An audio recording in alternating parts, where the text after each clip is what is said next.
تو نون لیگ نے 2018 میں جیتا. نون لیگ کی سیٹس کے ووٹ زیادہ تھے جب فروری کے اندر الیکشن ہوا. تو ٹریڈیشنل پالیٹکس کے لحاظ سے میرے خیال میں نون لیگ کو یہ سیٹ جیت جانی چاہیے, اور اگر نون لیگ یہ سیٹ جیت جائے تو کوئی عوام کا ریفرینڈم اس گورنمنٹ کے خلاف نہیں ہوا جس طرح کے لوگ بات کر رہے ہیں. ویسے یہ بڑی عجیب سی بات ہے کہ اگر پشاور کے اندر الیکشن ہو رہا ہو تو عوام کا ریفرینڈم نہیں ہے کیونکہ وہ پی ٹی آئی کا حلقہ ہے, تو ہو سکتا ہے کہ وہاں سے وہ جیت جائے. لیکن اگر ڈسکا کے اندر الیکشن ہو رہا ہو, یا جب ہم نے یہ 222 لاہور والا الیکشن دیکھا تھا, تو وہ عوام پوری کا ریفرینڈم تھا پی ٹی آئی کی گورنمنٹ کے خلاف. اس طرح کی بات نہیں ہے, یہ کوئی پی ٹی آئی کی گورنمنٹ کے خلاف ریفرینڈم نہیں ہو رہا. بلکہ میں تو اپنی کل کی بات سے آگے یہاں پہ تھوڑا سا کل کی بات کو بڑھانا چاہتا ہوں. حبیب صاحب نے درست کہا کہ انتظامی طور پہ یہ ایک سکسیس ہے کہ ہم نے الیکشن کو ایک بڑے کنٹیسٹڈ ماحول کے اندر ای سی پی نے اور ڈسٹرکٹ ایڈمنسٹریشن نے الیکشن کو تھوڑے بہتر انداز میں کیا. سی سی ٹی وی کے کیمراز زیادہ لگے, دیگر تھوڑی سی اس میں ایس او پیز فالو کی گئیں. لیکن اگر آپ سیاست سے ہٹ کے مریم نواز صاحبہ کے بیانات اور عمران خان صاحب کے بیانات اور عطا تارڑ صاحب کے بیانات اور پی ٹی آئی کے کچھ دیگر رہنماؤں کے بیانات کو اگر آپ ایک سیکنڈ کے لیے پاز کر دیں, تو اس الیکشن کا, اس بائی الیکشن میں نون لیگ جیت جائے تو کل پاکستان میں کیا تبدیلی آئے گی حبیب صاحب؟ کوئی تبدیلی نہیں ہوگی. اگر پی ٹی آئی جیت جائے گی تو کیا تبدیلی ہوگی؟ کوئی تبدیلی نہیں ہوگی. اگر کوئی کیا ڈسکے میں چیزیں سستی ہو جائیں گی حکومت کے جیتنے سے یا نون لیگ کے جیتنے سے؟ کیا وہاں کے عوام کو روزگار ملنا شروع ہو جائے گا؟ کیا ہم نے کل بھی میں نے تھوڑی سی اس کے اوپر گزارش کی تھی کہ سب سے بڑا ہم نے اربوں روپیہ لگایا. بائی دی وے آج کے الیکشن کے اوپر بھی یہ جو ایڈیشنل سی سی ٹی وی فوٹیجز لگی ہیں, جتنے وہاں پہ لوگ تعینات ہیں, ان کی تنخواہیں کروڑوں روپیہ, ریاست کا کروڑوں روپیہ لگ رہا ہے اس الیکشن کو کنڈکٹ کرنے میں. اربوں روپیہ لگا گیلانی صاحب کے الیکشن کے اوپر, اور کہا کہ جی اب تو حکومت کے خلاف پورا ایک ریفرینڈم آ گیا, اب تو حکومت گئی. اور گیلانی صاحب جب آگے سینٹ میں تو کیا فرق پڑا ہے پاکستان میں؟ کیا ہو گیا ہے؟ کوئی فرق پڑا ہے؟ کوئی پی ڈی ایم نے نئی تحریک شروع کر دی ہے؟ کوئی چیزیں سستی ہونی شروع ہو گئی ہیں؟ تیل مفت ملنا شروع ہو گیا ہے؟ بجلی اب مفت ملتی ہے پاکستان کے اندر؟ دیکھیے پاکستان کے مسائل اور ہیں, یہ سیاست ہے, میں سیاست پہ بات کرتے رہیں گے, سیاست کے اندر اونچ نیچ آتی رہے گی. لیکن پاکستان کا مسئلہ ڈسکا NA-75 کا الیکشن نہیں ہے, یہ ایک پولیٹیکل پارٹی کا, چند ایگوز کا, کچھ اناؤں کا مسئلہ ہے. لیکن یہ پاکستان کے عوام کا, پاکستان کی ریاست کا ڈسکے میں آج کیا ہوتا ہے اس سے کوئی زیادہ تعلق نہیں. بالکل عوام کا اس سے تعلق نہیں ہے. لیکن آپ کو آگے بڑھتے ہیں, آپ کو بتائیں کہ وزیر اعظم عمران خان کے قریبی سمجھے جانے والے دوست جہانگیر ترین عمران خان سے ناراض ہیں. جیسے جیسے وہ پیشیاں بھگت رہے ہیں ویسے ویسے ان کی ناراضگی, ان کا غصہ جو ہے وہ بڑھتا جا رہا ہے. انہیں لگتا ہے کہ ان کو نشانہ بنایا جا رہا ہے, وہ لوگ نشانہ بنا رہے ہیں جو عمران خان کے ارد گرد کے لوگ ہیں, جبکہ تحریک انصاف کے دیگر لوگ کہتے ہیں کہ جناب یہی تو پاکستان ہم لے کر آنا چاہتے تھے, دو نہیں ایک پاکستان ہم نے عوام کو دکھایا جس میں دوسروں کے خلاف نہیں بلکہ جو اپنے ہیں ان کے خلاف بھی کارروائیاں ہو رہی ہیں, ہم نے بھی بھگتی ہیں کارروائیاں, آپ بھی بھگتے. وزیر خارجہ شاہ محمود قریشی کہتے ہیں کہ اگر آپ کو کوئی مسئلہ ہے تو وزیر اعظم عمران خان سے آپ ملاقات کر سکتے ہیں. اسی پر ہم بات کریں گے. آپ کو بتائیں کہ جہانگیر ترین کل جب پیش ہوئے تھے FIA کے سامنے تو رات کو ہم خیال گروپ نے مل کر رات کا کھانا کھایا تھا. آج ان کی عدالت پیشی تھی, پھر ناشتے کا اہتمام کیا گیا. عدالت پیشی کے موقع پر انہوں نے کچھ باتیں کی ہیں, وہ آپ کو سنواتے ہیں. یہ ضرور کریں آپ انکوائری, انویسٹیگیشن, پروسیکیوشن, مگر جو اس وقت ٹیم کر رہی ہے وہ بائسڈ ہے, وہ آزادانہ نہیں کر رہی, وہ کسی کی ڈائریکشن پہ کی جا رہے ہیں. نئی ٹیم تشکیل دے, پھر سے اس کو دیکھ لیں, کوئی فرق نہیں پڑے گا, وقت بہت ہے آپ کے پاس. مگر جن لوگوں کو ٹیلی فون کال پہ آرڈرز کے کام نہ کیا جائے, یہ FIRs جو ہیں یہ اسلام آباد میں بنی, ایک USB پہ یہ یہاں آئیں اور یہاں تفتیشوں نے ان کی دستخط کر کے ان کو جمع کرا.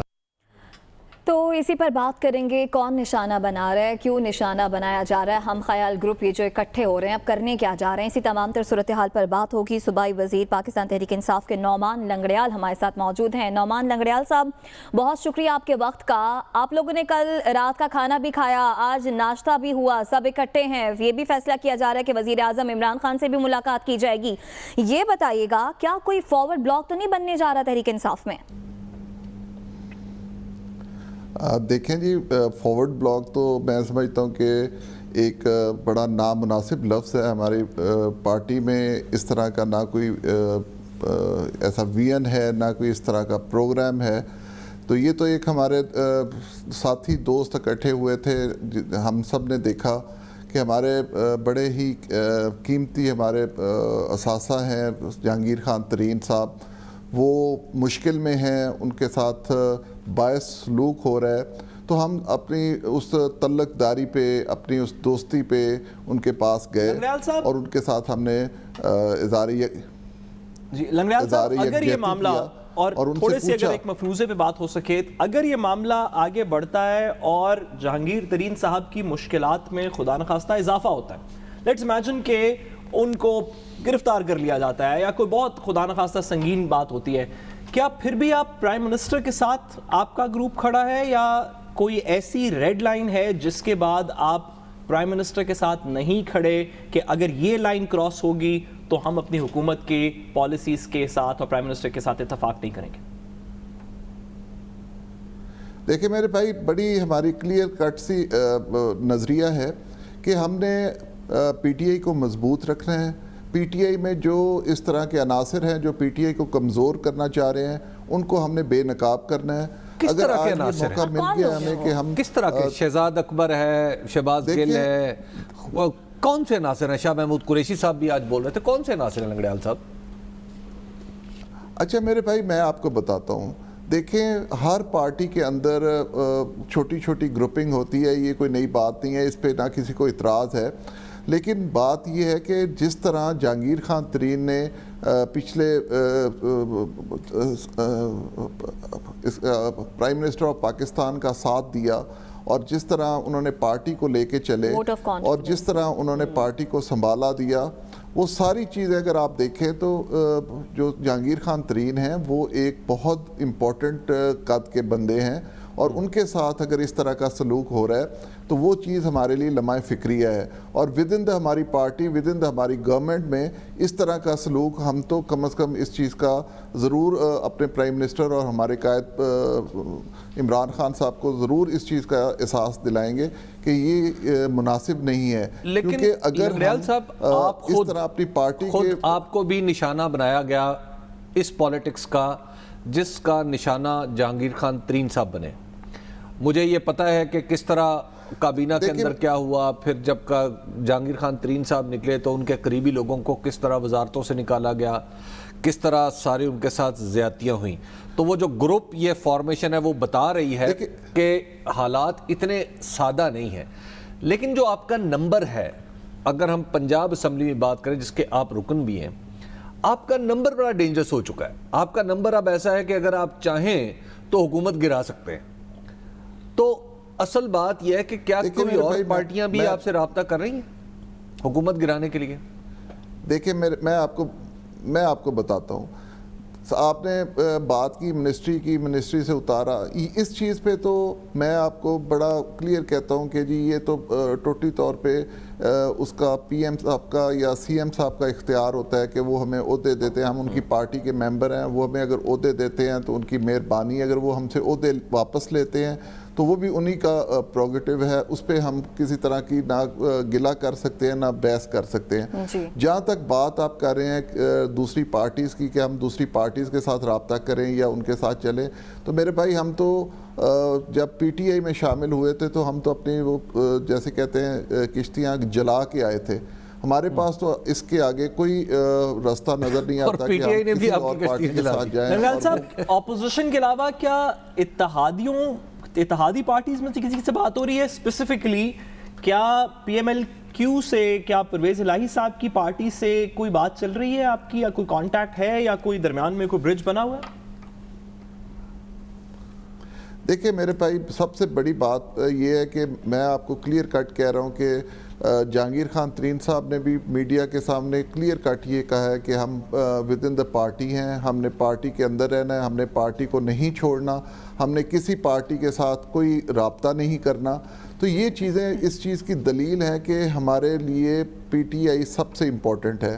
اب دیکھیں اگر اپنے گھر کے اندر کوئی کسی طرح کا پریشانی بن جاتی ہے, کسی طرح کی کوئی بدمزگی ہو جاتی ہے, تو اس کو فیملی ممبرز ہی مل کے حل کرتے ہیں, نہ کہ ہم باہر سے کوئی بندے لائیں اور وہ اس لیکن آپ نے یہ مسئلہ حل کرنے کے لیے وزیر اعظم کو چٹھی لکھی کہ ملنے کا ٹائم دیں. آپ لوگ میڈیا پہ آ رہے ہیں، جہانگیر خان ترین صاحب کہہ رہے ہیں کہ میں تحریک انصاف سے انصاف مانگ رہا ہوں، نعمان لنگڑیال کوئی ایسا آدمی نہیں ہے جس کو لوگ جانتے نہیں ہیں، بہت سارے لوگ ہیں، سب لوگ نون لوگ ہیں، بالخصوص اپنے حلقوں میں بھی اور پنجاب کی سیاست میں بھی.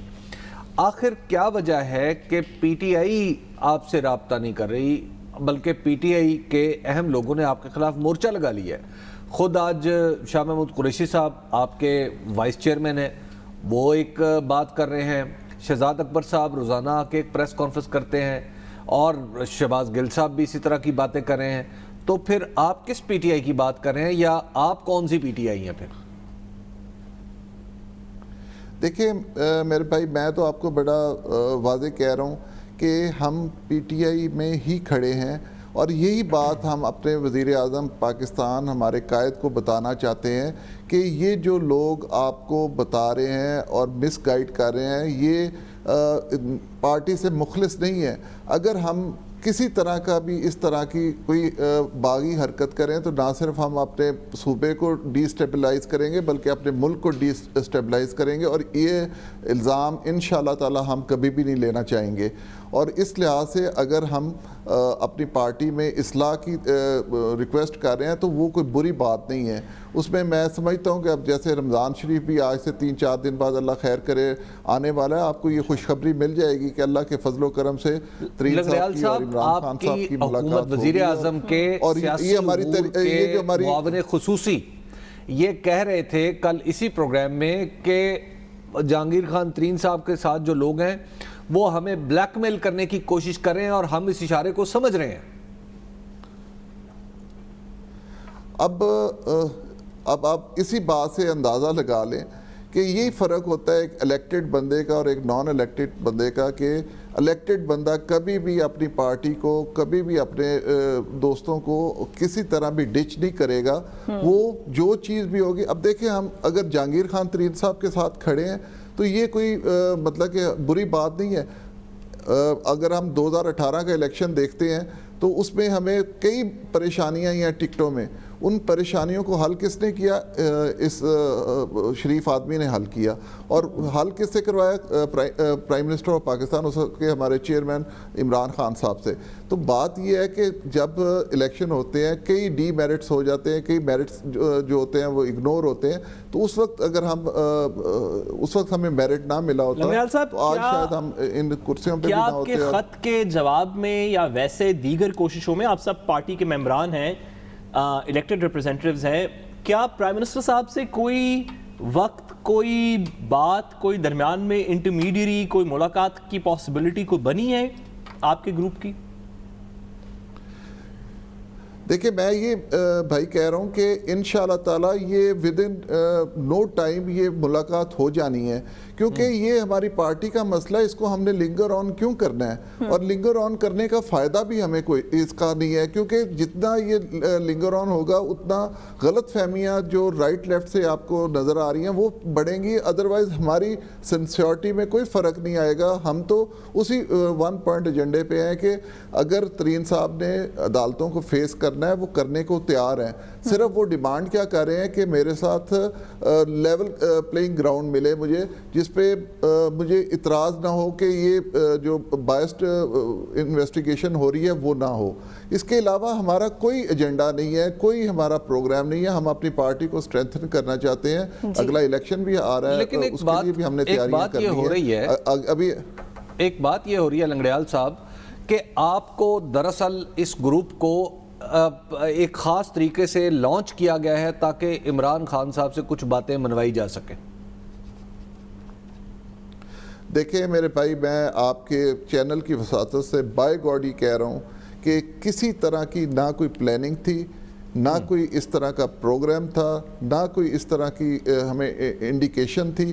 صرف ایک انسیڈنٹ ہوا جب ترین صاحب پر 3 FIR کٹی، اور ہم جو ان کے ساتھ تھرو آؤٹ 2018 سے رابطے میں تھے، ہم ان کے پاس گئے، ان سے ہم نے دریافت کیا. انہوں نے جب یہ بات بتائی تو ہمیں یقیناً اس چیز کا افسوس ہوا کہ گورنمنٹ بھی ہماری ہو، پارٹی بھی ہماری ہو، اور ہمارا اتنا ٹاپ کا لیڈر جو ہے وہ اس پریشانی میں ہے. ہم نے اس لیے اکٹھے ہو کے ان کو نہ صرف اظہار یکجہتی کیا بلکہ ان کو ہم نے تسلی دی کہ کہ انشاءاللہ تعالی ہم آپ کے ساتھ ہیں, اور جو آپ انصاف کی بات کر رہے ہیں وہ آپ کا رائٹ ہے as a Pakistani, as a party leader ہم آپ کے ساتھ ہیں, اور انشاءاللہ تعالی ہم اپنے پرائم منسٹر کو بھی ریکویسٹ کریں گے کہ اس چیز کو حل کیا جائے. یہ کوئی ناجائز مطالبہ بھی نہیں ہے, نہ کوئی ناجائز ہماری شرائط بھی نہیں ہے. علیم خان نے کوئی شور نہیں مچایا, سبطین خان نے کوئی شور نہیں مچایا. آپ نے خود کہا کہ جناب اچھا ٹھیک ہے, وزارت لینا اور دینا جو ہے وہ جن کا کام ہے وہ جانے, یعنی پرائم سی ایم صاحب اور پرائم منسٹر صاحب. تو پھر آپ شور کیوں مچا رہے ہیں؟ دیکھیے میرے بھائی بات یہ ہے, علیم خان صاحب سنیں نا, دیکھیں علیم خان صاحب کا لاہور کا حلقہ ہے, وہ لاہور سے الیکٹ ہوتے ہیں, لاہور میں پولیٹکس کرتے ہیں. ان کا جو ہمارے سینٹرل پنجاب ہے, ساؤتھ پنجاب ہے, ادھر ان کا اتنی آمد و رفت نہیں ہے. ترین صاحب کا فرق یہ ہے کہ ترین صاحب نے آل اوور پنجاب میں اپنا انفلوئنس بھی دکھایا, اپنا تعلق بھی بنایا, اپنا پارٹی کو اسٹرینتھن بھی کیا. ان کا اور اس کمپیریزن نہیں کرنا چاہیے. اگر اس وقت ہمیں علیم خان صاحب بھی اس طرح بتاتے کہ یہ میرے ساتھ یہ مشکل ہو رہی ہے, تو ہم ان کے ساتھ بھی ویسے ہی کھڑے ہوتے, کیونکہ وہ ہمارے کولیگ بھی ہیں, ہمارے پارٹی کے بھی رہنما ہیں. تو بات اتنی ہے کہ یہ تو چیز بلانے سے ہے یا آپ خود احساس کرنے سے ہے. ہمیں دیکھیں, ہم جتنے پارلیمنٹیرین اس وقت ترین صاحب کی طرف گئے ہیں, ہم سارے فیملیز والے بندے ہیں, ہم نے الیکشن لڑے ہیں, ہماری اپنی ایک سٹینڈنگ ہے اپنے حلقوں میں. اور یقین مانیے کسی بندے نے بھی یہ اس چیز پہ ہمیں نہیں اعتراض کیا کہ آپ ترین صاحب کی کیوں سپورٹ کر رہے ہیں. ہم تو صرف سپورٹ اس حد تک کر رہے ہیں کہ ان کو انصاف ملے. انصاف سے آگے نہ ہم کوئی ایجنڈا ہمارا ہے, نہ کوئی ہم اس سے زیادہ بات کریں گے. آپ بھی گواہ ہیں انشاءاللہ تعالی. پاکستان تحریک انصاف سے بہت شکریہ. تحریک انصاف کے صوبائی وزیر نعمان لنگریال ہمارے ساتھ موجود تھے. جہانگیر ترین ایسا کیوں کہہ رہے ہیں کہ تحقیقاتی ٹیم جانبدار ہے, یہ جانیں گے اس بریک کے بعد. ہمارے ساتھ رہیے گا. ویلکم بیک ناظرین. حبیب صاحب, آپ کو نہیں لگتا تحریک انصاف پر جہانگیر ترین اسی طرح کے الزامات لگا رہے ہیں جیسا کہ ہمیں اپوزیشن لگاتی ہوئی نظر آئی کہ جناب جانبدار تحقیقات ہو رہی ہیں اور پھر گٹھ جوڑ کی باتیں بھی ہوتی رہیں. انصاف مانگ رہے ہیں تحریک انصاف سے جہانگیر ترین, یہ کس قسم کا انصاف چاہتے ہیں؟ ایک تو یہ ہے کہ اس بات میں کیا شک ہے کہ یہ پورے کا پورا ایک پلاٹ ہے اور ایک ڈیزائن ہے. اس کی وجہ یہ ہے کہ آپ نے صرف چینی کا جو پورا معاملہ ہے, پوری منڈی جو تباہ کی گئی ہے, وہ صرف ایک شخص کی وجہ سے کہ جہانگیر خان ترین کو ایکچولی فکس کرنا ہے. اور وزیر اعظم کے ارد گرد وہ لوگ موجود ہیں, اور اب تو نام سامنے نام لے لے کے کہہ رہے ہیں اعظم خان ان میں جو پرنسپل سیکرٹری ہیں, اس طرح شہزاد اکبر صاحب ہیں. خود پہلے جو شہباز گل صاحب تھے ان کی پوزیشن نیمے بروں تھی, لیکن کل انہوں نے ہمارے پروگرام میں کلیئر اپنی کارڈز کھول کے دکھا دیے. شاہ محمود قریشی صاحب نے بھی کھول کے دکھا دی. یعنی تحریک انصاف میں ایک سائزبل لوگ وہ ہیں, جو ایک بڑے لوگ ہیں, ایک سائزبل حصہ ہے جو سمجھتا ہے کہ جہانگیر خان ترین کو واپس نہیں آنا چاہیے.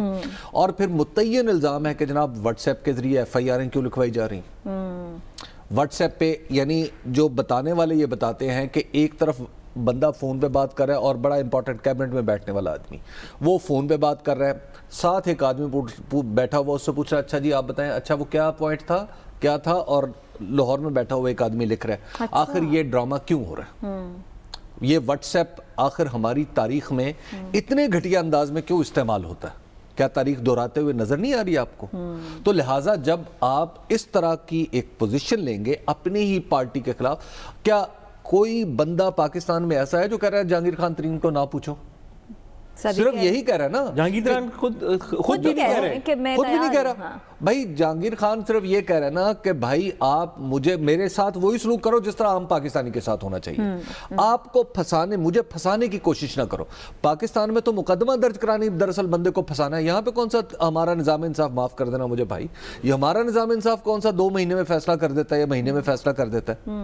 تو یہاں پہ تو مقدمہ بنا دینا ہی دراصل بندے کو پروسیکیوٹ کرنا نہیں, پرسیکیوٹ کرنا, اس کو اذیت دینا. اور لاسٹلی میں آپ کو ایک بات بتا دوں, بہرحال معاملات حل ہونے کی طرف چل پڑے ہیں.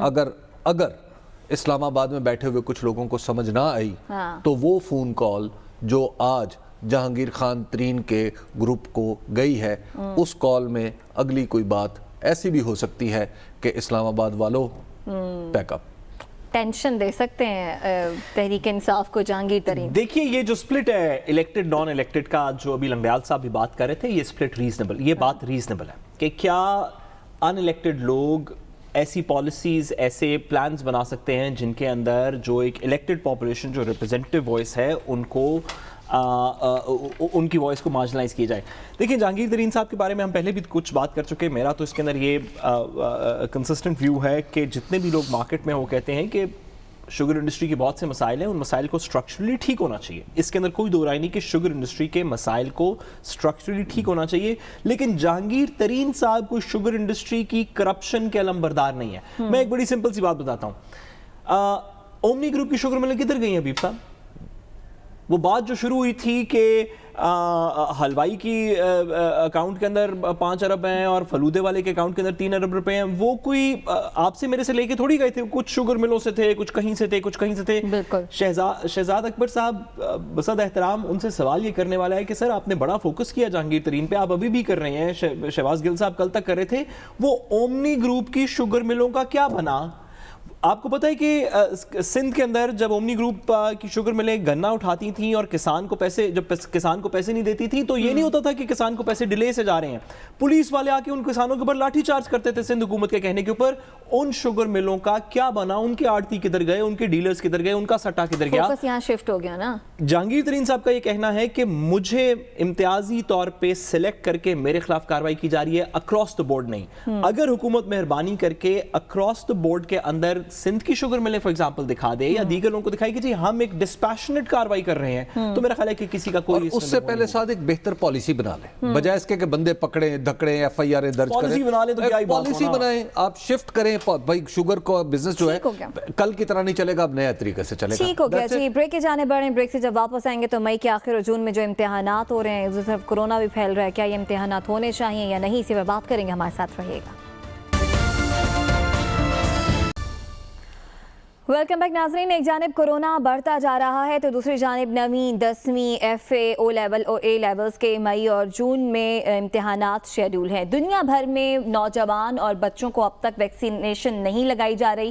اسی طرح سے پاکستان میں بھی 60 سال سے زائد عمر کے افراد کو ویکسینیشن لگائی جا رہی ہے. لیکن جو کام ہو رہا ہے وہ یہ ہو رہا ہے کہ بچوں کے امتحانات آن لائن لیے جا رہے ہیں. کیا یہی سسٹم ہم پاکستان میں اپلائی نہیں کر سکتے؟